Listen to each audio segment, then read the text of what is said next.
Jelaskan pengertian naskah mansukh serta hubungannya dengan kesempurnaan ajaran Islam. Nah, dalam konteks ajaran Islam, pengertian naskah dan mansukh berkaitan dengan prinsip-prinsip yang terkandung dalam Al-Quran.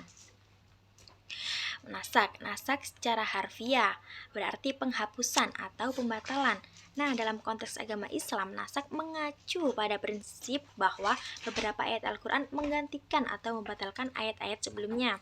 Ketika ada kontradiksi antara dua ayat, prinsip naskah memungkinkan ayat yang terakhir diturunkan untuk menjadi yang berlaku, sehingga membatalkan ketentuan yang sebelumnya. Misalnya ada beberapa perintah dan larangan dalam Al-Quran yang awalnya diturunkan kepada umat Islam, namun beberapa di antaranya telah dibatalkan dengan penurunan ayat yang lebih baru. Untuk mansukh sendiri adalah kebalikan dari naskah. Mansukh berarti dibatalkan atau digugurkan dalam konteks Al-Quran. Nah, mansukh merujuk pada ayat-ayat yang telah dibatalkan oleh ayat-ayat yang lain.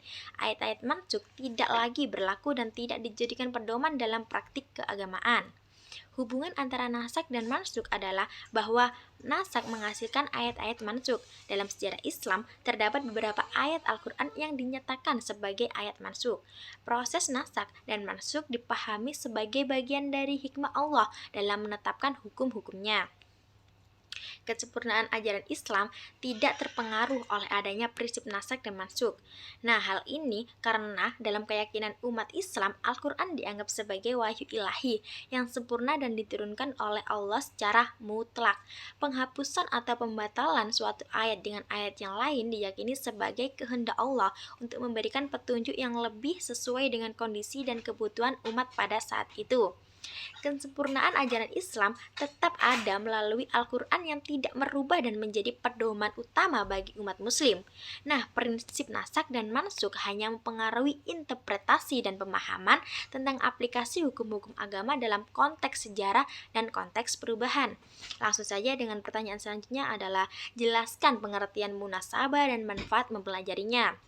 Untuk munasabah sendiri berarti mencari kelekatan, hubungan, kaitan antara satu ayat atau kelompok ayat-ayat yang berdekatan, baik dengan ayat yang sebelumnya maupun yang sesudahnya. Nah, untuk manfaat mempelajarinya adalah agar kita dapat mengetahui kooperasi suatu ayat dengan ayat yang lain, suatu kalimat dengan kalimat lain, maupun antara satu surat dengan surat yang lain. Langsung next. Pertanyaan selanjutnya lagi, jelaskan macam-macam kisah Al-Quran dan tujuannya. Yang pertama adalah kisah para nabi dan rasul. Tujuannya adalah untuk mengetahui dakwah mereka kepada kaumnya, mukjizat-mukjizat yang memperkuat dakwah-dakwahnya, sikap orang-orang yang memusuhinya. Untuk tahap-tahap dakwah dan perkembangan serta akibat-akibat yang akan diterima untuk mereka yang akan mempercayai 4 golongan yang mendustakan. Nah, selanjutnya adalah kisah umat, tokoh atau pribadi bukan nabi, dan peristiwa-peristiwa masa lalu. Tujuannya adalah untuk mengetahui kisah yang berhubungan dengan peristiwa yang terjadi pada masa lalu dan orang-orang yang tidak dipastikan kenabiannya. Yang ketiga adalah kisah-kisah yang terjadi pada zaman Nabi Muhammad SAW. Tujuannya adalah untuk mengetahui peristiwa-peristiwa yang terjadi pada masa Rasulullah SAW. Yang terakhir, next, apakah Al-Quran dapat diterjemahkan ke dalam bahasa lain? Nah, tentu jawabannya adalah Al-Quran dapat diterjemahkan dalam bahasa lain dengan arti menyampaikan nas Al-Quran dan menafsirkannya.